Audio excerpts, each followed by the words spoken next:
მოგესალმებით ქალბატონებო და ბატონებო, პატივცემულო ჟურნალისტებო, მადლობა მინდა გადავუხადო საზოგადოებრივ მაუწყებელს, რომელიც მუდმივად აშუქებს ჩვენს პრესკონფერენციებს, განსხვავებით იმ ეროვნული მაუწყებლებისგან, რომლებმაც სამწუხაროდ ერთხელაც კი არ შექმნეს პრეცედენტი იმისა, რომ განსხვავებული აზრი ისმოდეს განსაკუთრებით დებატების პროცესში და განსაკუთრებით ისეთი მწვავე საკითხის გაშუქების პროცესში, როგორც არის დავით გარეჯის გარშემო არსებული პრობლემები, არსებული უმწვავესი თემები, რომელთან დაკავშირებითაც თქვენ როგორც მოგეხსენებათ, არის მედიის ის ნაწილი, რომელიც იმგვარად აშუქებს საკითხს და იმდენად ტენდენციურად უდგება საკითხს, რომ ისინი ფაქტურად ცდილობენ თავიდანვე ადვოკატირება გაუწიონ დაკავებულ პირებს ყოველგვარი არგუმენტების გარეშე, ყოველგვარი იმ რეალური მასალებისა თუ მტკიცებულებების მოშველების გარეშე, რომლის გარეშეც რა თქმა უნდა ეს იქნებოდა აბსოლუტურად შეუძლებელი. ძალიან სამწუხაროა ის ფაქტიც, რომ ჩემი ოპონენტები და მე გახლავართ დიდუბე ჩუღურეთის მაჟორიტარობის კანდიდატი ქალაქ თბილისში პრაქტიკულად ყველა იშვიათი გამონაკლისის გარდა აცხადებს, რომ დავით გარეჯის საკითხის მოგვარების ერთ-ერთი თუ ერთადერთი არა, თქვათ, შესაძლებლობა არის, რომ დავით გარეჯის სამონასტრო კომპლექსის სადაო ტერიტორია განხილული იქნეს როგორც საერთაშორისო დაცული ტერიტორიაო, ესე აცხადებენ ისინი, რომელზეც აზერბაიჯანს და საქართველოს ექნება თუ თანაბარი წვდომაო. ეს არის მოღალატეობრივი განცხადება, პირდაპირ გეტყვით. ეს არ ჯდება არანაირ ჩარჩოებში იმ პირთა მხრიდან გაკეთებული განცხადების ფონზე, რომლებიც ამას როგორც ჩანს გარკვეული კონიუნქტურიდან გამომდინარე აკეთებენ და როგორც ჩანს ეს არ არის მათი ერთადერთი კონკრეტული და ექსკლუზიური მოსაზრება, არამედ ეს არის ერთგვარად ტრენდული მოსაზრება, რომელთანაც დაკავშირებით თუ კი ისინი მოვლენ ხელისუფლებაში, ამას იქნება უკვე საერთო ორკესტრირებული ხასიათი და ჩვენ გვაფიქრებინებთ, რომ ადამიანი, რომელიც საკუთარ პოლიტიკურ რეპუტაციას არ უფრთხილდება და ასეთ განცხადებებს აკეთებს მეტადრე მაშინ, როდესაც თითოეული ქართველისთვის ეს უმტკივნეულესი საკითხი არის გულთან ახლოს მიტანილი და ყოველი ჩვენგანი ელოდება იმას, რომ სამართალი პურს ჭამს ამ მიმართულებით და რომ ჩვენ გვექნება ყველა ის მტკიცებულება საერთაშორისო სამართლებრივ დონეზე, რომლითაც მსოფლიოს გაერთიანებული ერების ორგანიზაციას, იუნესკოს დავარწმუნებთ იმაში, რომ აქ არაფერი სადავო არასოდეს არც ყოფილა და რომ ეს არის ყველაფერი ხელოვნურად შექმნილი პრობლემები, რომელსაც სათავე ჩაუყარა, საფუძველი ჩაეყარა 2005-6-7 წლებში და რომლებსაც ყავს კონკრეტული შემოქმედები, კონკრეტული დამკვეთები, კონკრეტული ორგანიზატორები, კონკრეტული ამსრულებლები და მათ შორის ამსრულებლები ელემენტარულ დონეზე, საიდანაც ახლა აი დაწყებული არის გამოძიება და მე აქვე მინდა ხაზი გავუსვა, იმიტომ რომ ხშირად ისმის ხოლმე კითხვა, რომ აი აქამდე სად ვიყავით. მე პირადად 2012 წლიდან დღემდე რამდენი წელი გავიდა? 8 წელია გასული, არ გავჩერებულ ვარ ამ თემასთან დაკავშირებით.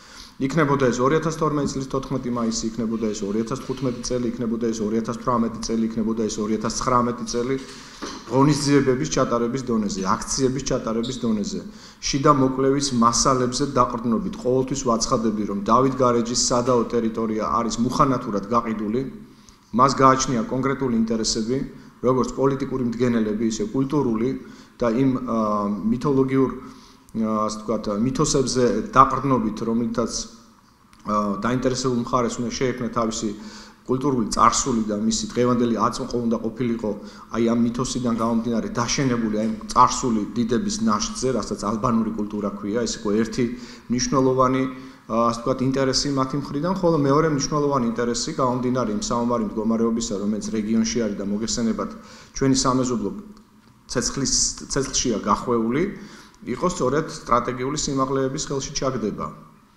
და მოდით ვნახოთ აი დღეს უკვე არსებული გამოძიების მასალებიდან, რომელიც გაასაჯაროვა საქართველოს მთავრობა პროკურატურამ იმ 3500 ჰექტარ ფართზე არის ლაპარაკი.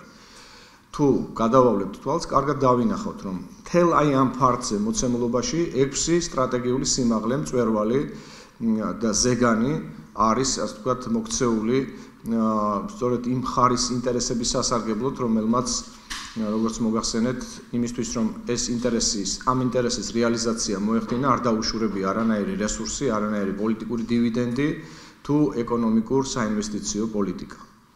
დიახ, სამწუხაროდ ჩვენ ამ ფაქტის წინაშე დავდექით და დღევანდელი ჩემი ბრიფინგის მთავარი მიზანი არის ის, რაც რასთან დაკავშირებითაც გუშინ მე და ჩემი თანაგუნდელები შევიკრიბეთ ერთ-ერთ დაწესებულებასთან ჩვენ გქონდა პირდაპირი ჩართვა ეგრეთ წოდებული live stream-ი ჩვენი Facebook-იდან ეს არ იყო დინამიური ვიდეო, ეს იყო ასე ვთქვათ ვიდეო დაღეჭილი ინფორმაციის მოწოდების მიზნით, მაგრამ ეხლა მე მინდა რომ შევაჯამო გუშინდელი ჩვენი live ჩართვის, პირდაპირი ჩართვის შედეგები. სად ვიყავით ჩვენ გუშინ მისულები?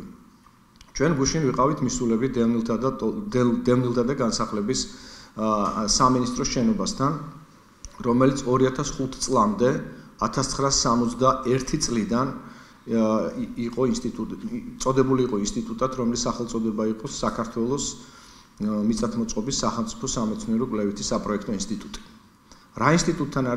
რა ინსტიტუტზე არის საუბარი? მე თავიდანვე ხაზი მინდა გავუსვა მნიშვნელობას ამ ინსტიტუტის. ეს იყო პირველ რიგში გეტყვით სათაო ინსტიტუტი, სათაო ოფისი, რეგიონებში არსებული რეგიონალური, ასე ვთქვათ, უჯრედების შემაერთებელი მთავარი რგოლი, რომელშიც თავს იყრიდა უმთავრესი მტკიცებულებები, ეს იყო რუკები, ეს იყო მიწათმოწყობის მასალები, ეს იყო მიწათსარგებლობის პოლიტიკიდან გამომდინარე კვლევის შედეგები, რომელიც ჯამში დაცული იყო ძალიან მკაცრი აღრიცხვის საცავებში, არქივებში და თქვენ წარმოიდგინეთ, აქ იყო ისეთი მნიშვნელოვანი რუკებიც კი თავისი მასშტაბებით, ეხლა ვინც კარტოგრაფია ან ტოპოგრაფია იმას ეწოდინება, თუ რას ნიშნავს 5000-იანი რუკა, 10000-იანი რუკა, 25000-იანი რუკა. ეს არის სამეცნიერო დონეზე უმსხვილეს მასშტაბში მოცემული, ასე ვთქვათ, ადგილის კოორდინატთა სისტემის შემადგენელი ნაწილი, რომელიც უზუსტეს ინფორმაციას იძლევა ამ ტერიტორიებთან დაკავშირებით. და სწორედ აქ იყო დაცული 1938 წლის კონსტიტუციური საბჭოთა კავშირისა და მისი სამართალ სუბიექტების აზერბაიჯანის ССР და საქართველოს ССР შორის არსებული სასაზღვრო სადემარკაციო ხაზის შემცველი რუკა. ეს არის ის რუკა, რომელსაც ერთის მხრივ ხელსაწერს ცეკას პირველი მდივანი ლავრენტი ბერია იმ დროს, ხოლო მეორეს მხრივ ბატონი ბაგიროვი. ეს იყო აბსოლუტურად შეთანხმებული, ყოველგვარ დავას მოკლებული, ასე ვთქვათ, დოკუმენტი, ტოპოგრაფიული დოკუმენტი, რომელზე დაყრდნობითაც უნდა დაწყებულიყო 1996 წელს საქართველოსა და აზერბაიჯანს შორის სადელიმიტაციო სადემარკაციო კომისიის მუშაობა. დიახ, თქვენ თუ გადაავლებთ თვალს 1994 წელს ბატონი ალიევისა და ბატონი შევარდნაძის მიერ ხელმოწერილ დოკუმენტს, იქ პირდაპირ წერია, უკვე 1996 წლის ოქმში არის ჩადებული ეს დოკუმენტი, რომ მხარეები თანხმდებიან, რომ კომისია იხელმძღვანელებს 1938 წელს გამოცემული 200.000-იანი მასშტაბის რუკით, რომელიც იყო საბოლოო, შეთანხმებული და ყოველგვარ დავას მოკლებული. ნახეთ რა ხდება 2006 წელს. ვარდების რევოლუციით მოსული ხელისუფლება, რა თქმა უნდა, ერთ-ერთ თავის მნიშვნელოვან საკითხად განიხილავს დემარკაცია დელიმიტაციის პრობლემებსაც, ვინაიდან სომხეთთან ჩვენ გქონდა 32% შეუთანხმებელი საზღვრისა, აზერბაიჯანთან გქონდა 44% შეუთანხმებელი საზღვრისა, შეუთანხმებელი საზღვრის მრავალი მონაკვეთი იყო რუსეთის ფედერაციასთან და ერთადერთ საკითხთან დაკავშირებით, რომელიც იმ დროს დელიმიტაციის კომისიის წინაშე არიდგა, ეს იყო თურქეთთან საზღვრის საკითხი.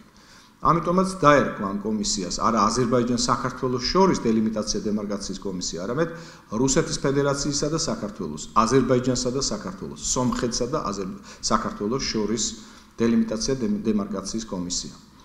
აი ამ კომისიის საბოლოო შემადგენლობა განისაზღვრა 2006 წლის 17 მარტის ნომერი 200 მერვე ბრძანებულებით, რომელსაც ხელს აწერდა მიხეილ სააკაშვილი და რომელშიც სხვა კომისიის წევრებთან ერთად და კომისიის თავმჯდომარე რამდენადაც ჩემთვის ცნობილია იმ დროს იყო საგარეო საქმეთა მინისტრის მოადგილე ბატონი გიორგი მანჯგალაძე, კომისიის სხვა წევრებთან ერთად შეყვანილი იქნა ორი კომისიის წევრი, რომლებიც დღეს არიან პასუხისგებაში მიცემულნი. ესენი არიან ბატონი ივერი მელაშვილი და ქალბატონი ნატალია ილიჩოვა.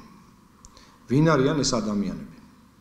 რატომ მოხდა, რომ ყოველგვარ სამეცნიერო ხარისხს მოკლებული პირი, რომელიც სწორედ ამ მიწათმოწყობის სახელმწიფო კვლევით სამეცნიერო საპროექტო ინსტიტუტში მუშაობდა 40 წლის განმავლობაში თუ მეტი არა, აღმოჩნდა საექსპერტო ჯგუფის ხელმძღვანელის თანამდებობაზე ამ კომისიაში. დიახ, ივერი მელაშვილი ამ კომისიაში, ასე ვთქვათ, ჩაირიცხა როგორც საექსპერტო ჯგუფის ხელმძღვანელი. მაშინ, როდესაც მას არ გააჩნდა არანაირი სამეცნიერო ხარისხი, მინდა აქვე განმარტო, უფრო მეტად გასაგები რომ იყოს, რომ არის ტოპოგრაფი, არის კარტოგრაფი, არის მიწათმომწყობი და ეს კატეგორიები ერთმანეთში არ უნდა აურიოთ, რადგან ერთი მეორისგან განსხვავდება, ასე ვთქვათ, გარკვეული სპეციალური ცოდნის, გარკვეული უნარების და გარკვეული აკადემიური განათლების კუთხითაც.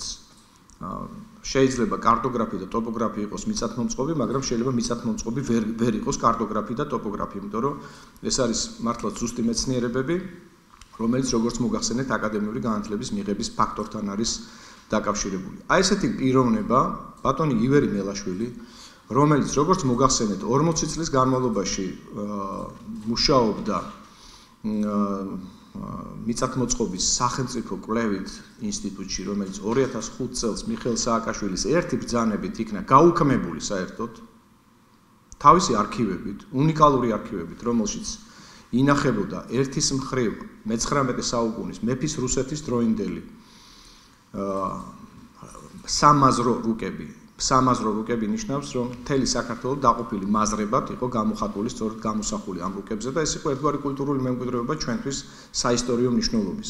და მეორეს მხრივ ეს იყო მე-20 საუკუნის უნიკალური საცავი, რომელშიც ინახებოდა პლანშეტები, მათ შორის იზოგიფსებიანი საიდუმლო რეჟიმს დაქვემდებარებული უნიკალური რუკები, რომლებიც პლანშეტების დონეზე იყო ასე ვთქვათ, შენახული, მათ ჰქონდათ კლიმატური პირობები, მათ ჰქონდათ სპეციალური საიდუმლო ნაწილი, რომელთაც ხდებოდა მათი განკარგვა, ყავდა არქივარიუსი, ქალბატონი ეკა გაჯიშვილი, რომელიც დღესდღეობით აზერბაიჯანის ტერიტორიაზე ცხოვრობს.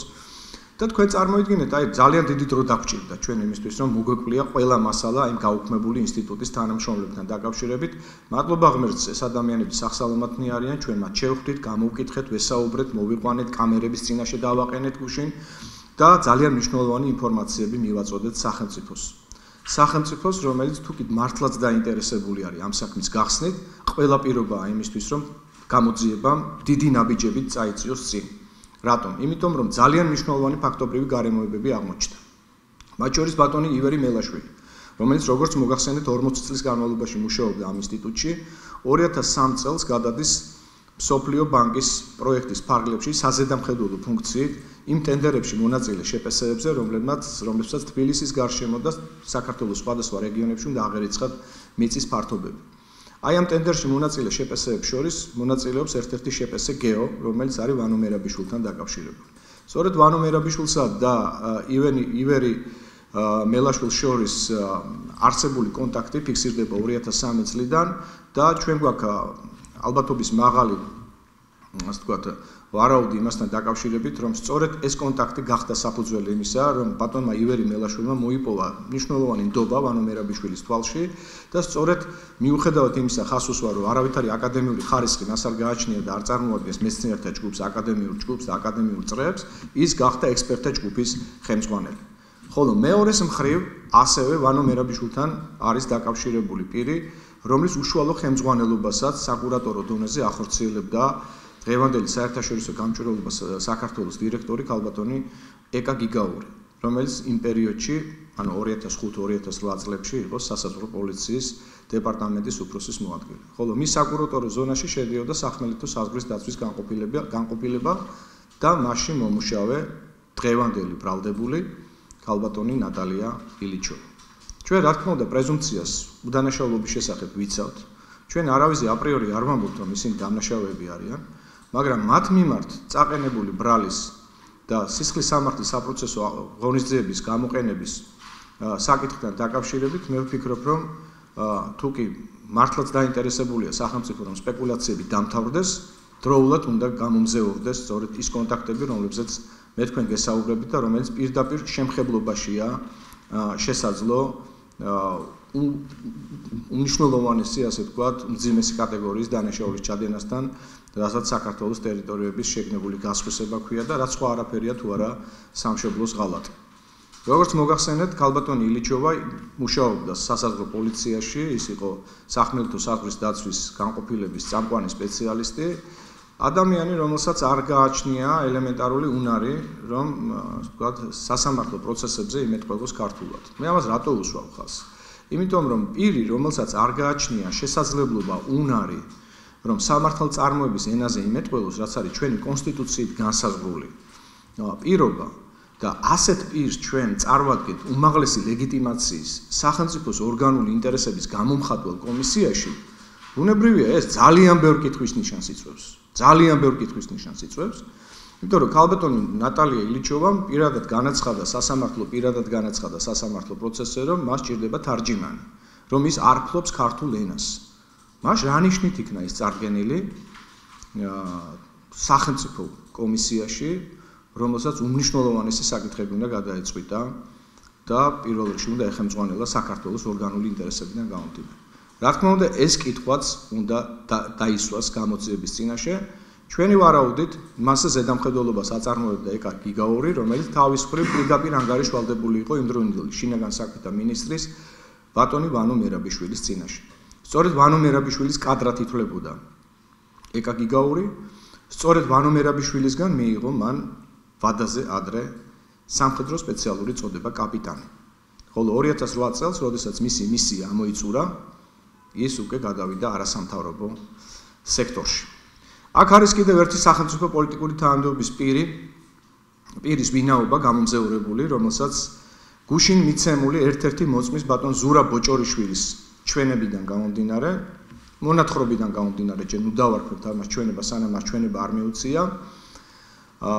და ბატონი ზურაბ ბოჭორიშვილი ასევე წლების განმავლობაში მუშაობდა აღნიშნულ ინსტიტუტში პროექტის მთავარ ინჟინრად.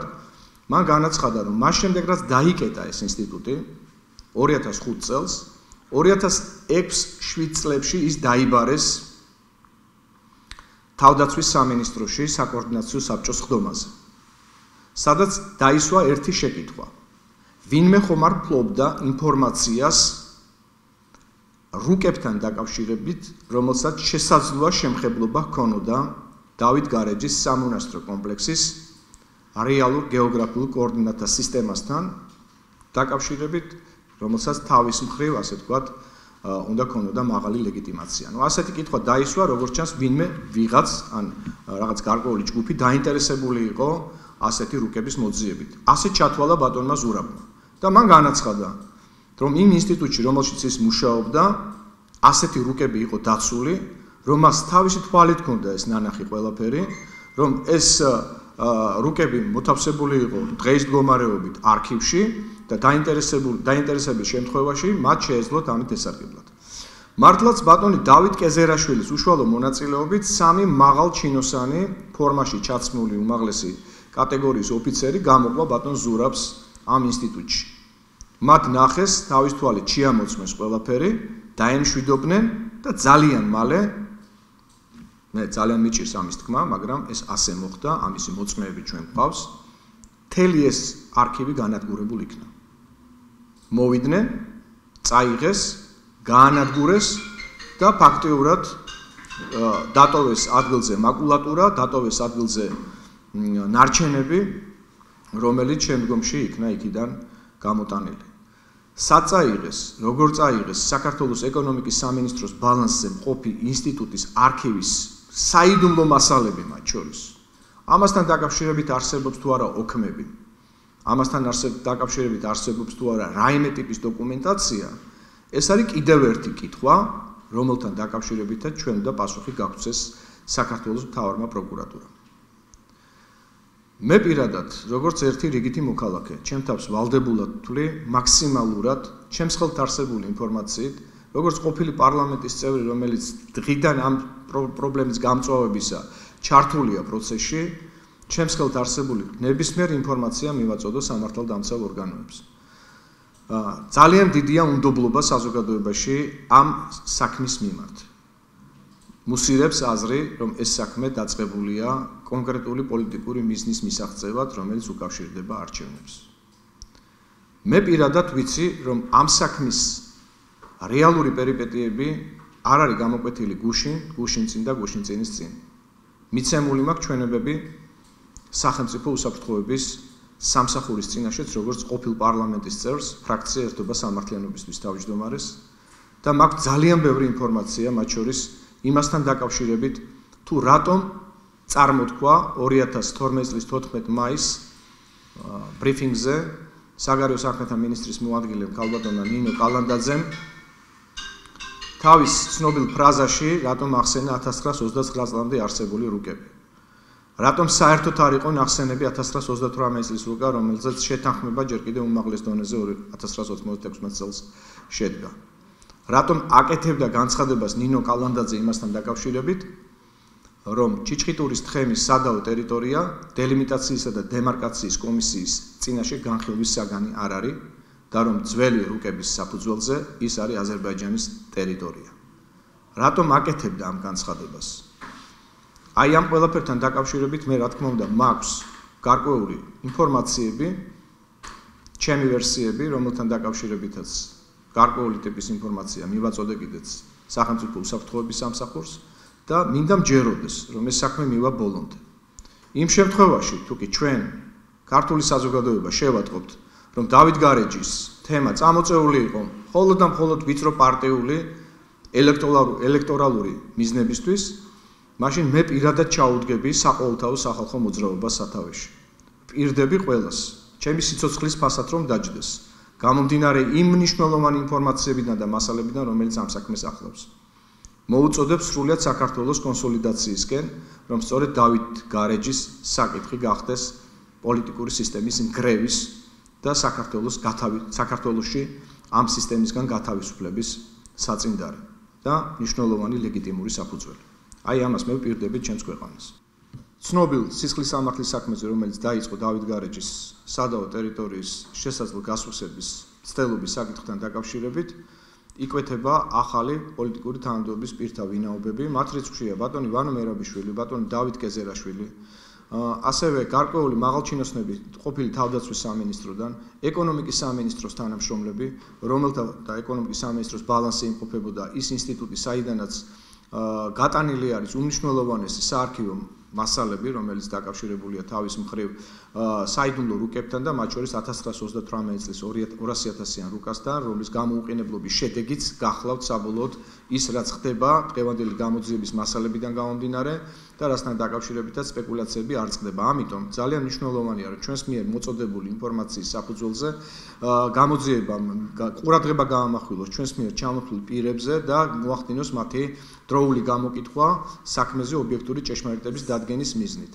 არის მეორე მდგენელი, პოლიტიკური მდგენელი, საზოგადოება გამოხატავს სკეპსის იმასთან დაკავშირებით, რომ ხომ არ არის ეს გამოძიება დაწყებული ვიწრო პოლიტიკური საარჩევნო მიზნებიდან გამომდინარე, მსგავსი რამ რომ გამოირიცხოს, მე მოუწოდებ საზოგადოებას, რომ ავიყვანოთ ეს თემა კონტროლზე და იმ შემთხვევაში, თუ კი მოხდება გაჯანჯლება ამ საქმისა, მაშინ ჩვენ და დავიწყოთ მასობრივი საპროტესტო აქციები, გამომდინარე იქიდან, რომ დავით გარეჯი რეალურად არის არსებული გაბატონებული პოლიტიკური სისტემის შეცვლის რეალური საფუძველი და ლეგიტიმური, ასე ვთქვათ, მიზანი იმისა, რაც ვერ მოახერხა ქართულმა ოცნებამ მთელი აი ამ 10 წლის განმავლობაში, რომ კოჰაბიტაციის ფარგლებში ფაქტიურად უზრუნველყო დამნაშავეებისთვის თავისუფლება.